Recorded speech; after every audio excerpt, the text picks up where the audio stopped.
Right then, the big one, Anthony Joshua versus Francis Ngannou. First off, I want to say, I don't know if you guys must have seen this, but there are very obvious similarities between this fight and the Joseph Parker-Zhilei Zhang fight in the differences between the two protagonists and the keys to victory. There are very obvious differences. If we look at Zhang and Parker and we look at Ngannou and Joshua, if we simplify this to its most basic rule of thumb, Joshua and Parker have to stay out of the way of the bigger punching opponent. But the bigger punching opponent you expect has a lesser engine and has to be more worried about the length and the pace of the fight. Ngannou has spoken this week about how he wants to come in lighter, about how it was him that elected for 10 rounds instead of 12, indicating that, and he said, and it was shown for me by the output levels of Ngannou against Fury that he struggled with the pace and the distance, as you would expect him to. As you would expect a guy who's been out not fought for something like 18 months and is used to fighting, what do they do in the championship divisions in the UFC? Is it 5.5s or 5.4s, something like that? So the championship boxing distance of 12.3s is a massive difference compared to what you would do in the UFC. And it's the reason why he elected to do 10 rather than 12. So we know that Ngannou, self-admittedly, has an issue with the distance and pacing the distance. And it certainly looked like against Fury that he was blowing quite early. And the output kind of said that he was struggling with the pace and struggling to box at an output over that distance. Joshua, we know, is fairly comfortable with the 12-round distance. He's done it quite a few times now. And especially when Joshua is not forced, the pace is not forced upon him by his opponent, he doesn't really have a problem with the distance. Now, a few guys I've watched over the last few days, a few of the channels have remarked how the 10-round distance will now favour Ngannou, and he's chosen the 10-round distance so he can box at a higher output. And the fact that it will be a disadvantage to Joshua because it takes 2 rounds off Joshua in which, say he was behind in the early part of the fight, it's now a disadvantage to Joshua because he has less rounds to regain rounds if it goes to points over the distance. Over the shorter distance, he's now got less rounds to claw back as Ngannou sort of slows down with the pace. I disagree to a certain extent. I don't believe Ngannou has chosen the 10-round distance so he can box at a higher output. For me, he's chosen the 10-round distance just so he can manage the distance better, just so that he can be not more productive, but be productive over 10 rounds, more productive than he would be over 12. He would suffer even more with the distance over 12 than he does at 10. So for me, he's elected 10 just to be more comfortable at 10 and not be disadvantaged by the extended length of doing 12, if that makes sense. Now, for me, like I said, the similarities lie between the Parker-Zhang fight and the Ngannou-Joshua fight. And if we're going to simplify this down to the most basic form, Joshua really has to stay out of the way of the bomb from Ngannou. And late on, for me, if he does stay out of jeopardy's way, and if he does stay out of harm's way for Ngannou, for me, all the advantages lie with Joshua except 2. And those 2 are out-and-out punch power. I think out-and-out power does lie with Ngannou, although we know that Joshua is certainly a destructive and concussive puncher. He's a fantastic combination puncher. So the advantages that Ngannou have are out-and-out single-shot punch power and possibly mentality. Ngannou, I think, has possibly the stronger mentality. Now, that's not to say, because the arguments leveled at Joshua are that he's mentally weak. And I've always said, no, I don't believe Joshua is mentally weak. I don't believe you get to this point as an amateur and a pro by being mentally weak. Not at all. Though I do believe Joshua's mentality, Ngannou's mentality, is the stronger of the 2. I think when we talk about Joshua being mentally fragile, I don't agree. Overthinker, yes, mentally fragile? No. And being an overthinker can sometimes manifest and have the appearance of being mentally weak, but I don't believe it is. I just think he's an overthinker.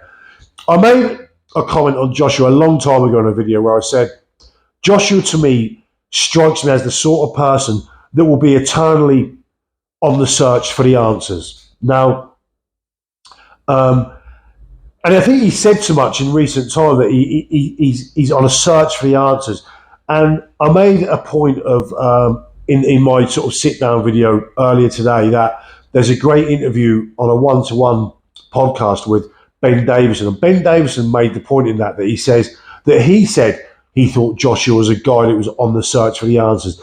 And he believes that Davison and the other guy, I think he works with, I forget, the other part of his team, they believe they've provided Joshua with the answers. Now, to me, when I've watched Joshua speak over today and the last few days, he certainly seems, I don't know if content is the right word, but Joshua seems almost fulfilled. He seems more fulfilled than he did previously.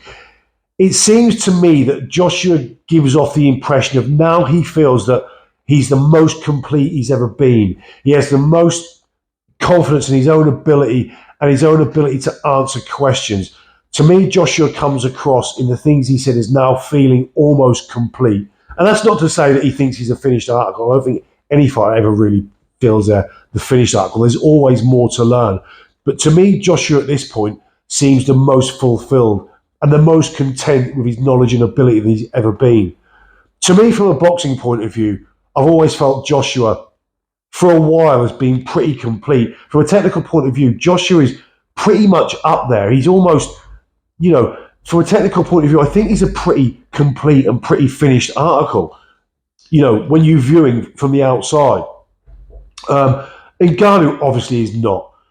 If we look at Ngannou, yes, fundamentally, he's got all the fundamentals. Ngannou said a very interesting thing when he was speaking to Ade on the Fighter Arrivals yesterday, when he was speaking to Ade and Barry Jones, and I forget the other one was there, but they put the question to him that, he was more than fundamentally sound because against Fury, he switched. And Ngannou's answer to that was great in the way that it gives a great insight into the way that Ngannou views boxing and the way he views his own ability. When they said to him, you're more than fundamentally sound because you switched. And Ngannou's answer to that was, switching is fundamental.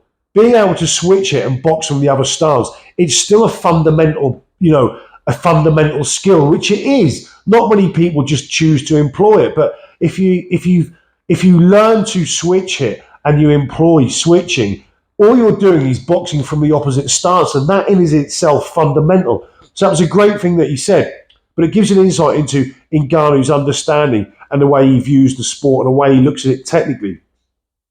When we come to looking at this fight and giving a prediction, to me, like I said, the obvious similarities between this and the Parker fight are there.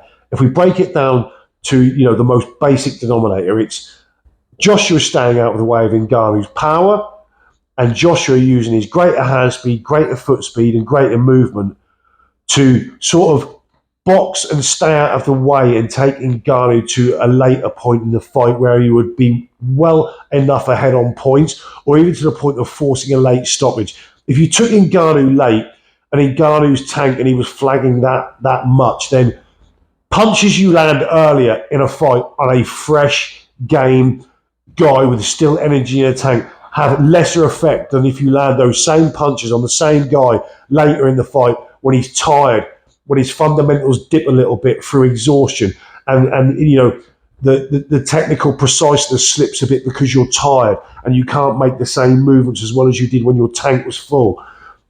So when I look at this fight, it's quite a simple one. There's no real great scientifics we can take this to. It's a simple case of Joshua avoiding the bomb, Joshua keeping at a distance where Ngannou can't grab him and ragdoll him. Because I would expect Ngannou to be able to ragdoll Joshua. Joshua's a smaller, lighter guy than Fury. And Ngannou was able to manhandle Fury. Fury tried to sort of ragdoll and lean on Ngannou. It didn't work. He's a bigger, stronger guy. And if that was the effect against Fury, he'll certainly be able to do that to more effect against Joshua. So for me, this is quite simple. Joshua has to use his good feet, and he's got good feet, and he's got quite quick feet. He's got good hands, and he's got quite quick hands.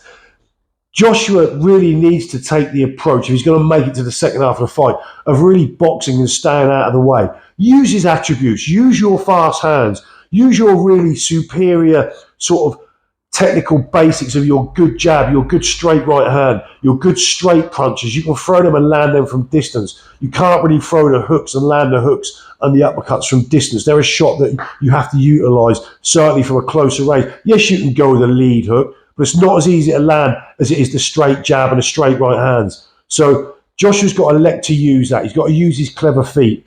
And I look at Joshua now, and as I said before, this old Joshua, new Joshua thing, it's a myth to me. Joshua's evolved now, and he's evolved through experience. He's evolved through the losses, and he's evolved through the wins, meaning that Joshua now is more safety first.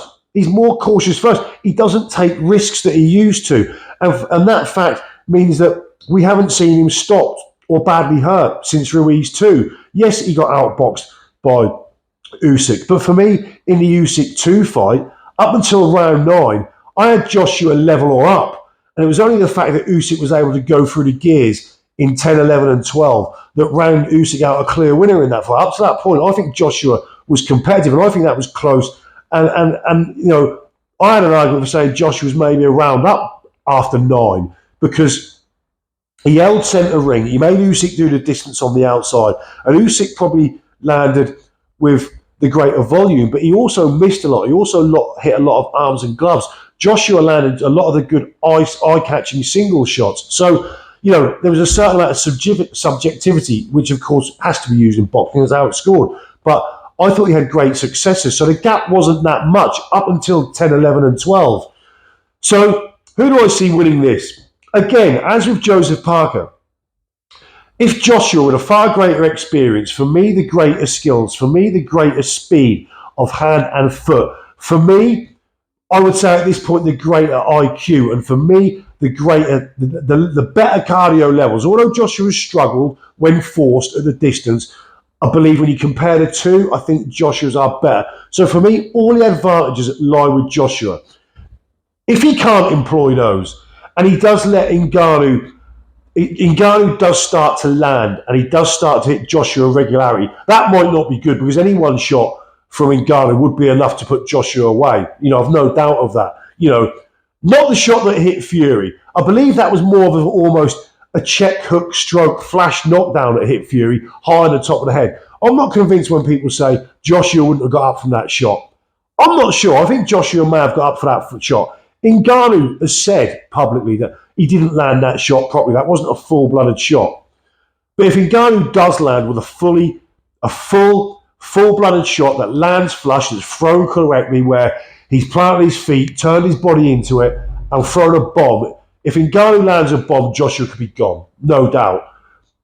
But if Joshua does start to get hit, and it does make him start to question himself, and the mentality does dip a bit, Ngannou for me has certainly got the stronger mentality. And I'm not saying, like I said earlier on in the video, Joshua isn't weak mentally. No, he's an overthinker. But I do believe Ngannou's mentality may be slightly made of slightly different stuff. I've said this before in other videos. When we talk about levels, there are levels of physical and technical ability, and there are also levels of mentality. And I do believe that Ngannou edges him in that department. If Joshua can keep Ngannou out of the fight, if he can box clever, if he can stay safe, if he can be clever with his feet, clever with his hands, and again, employ the feints, get Ngannou to follow him, because one thing Ngannou will follow him. If Joshua can get on his bike, use his superior technical boxing ability, use his good feet, and against Wallin, I think that was really the biggest improvement in Joshua's fluidity. His feet were really good, his hands were really good, his flow state was good, his counter punching was really good. And if he can not get, which I don't think he will, because Joshua's very calculated now. I've also said this before. He's a more calculated Joshua. For me, the majority of the advantages lie with Joshua. And again, as with Joe Parker, if Joshua can employ those and use those to the level of which I know he can do, and not get caught and not get drawn, which I don't think he will, I expect a Joshua win, either on points or even forcing a late stoppage. I honestly don't see that as being out of the way. For how good Ngannou's chin is, a good chin is a good chin when you're full and fit and have momentum. That chin is not such a good chin when you've taken a sustained beating, either by the jab, and you're tired and fatigue sets in.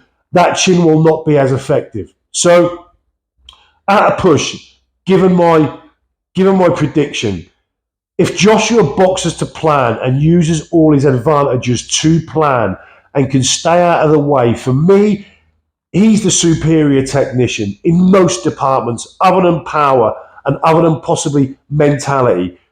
I picked Joshua. I picked Joshua to look good and look good doing it.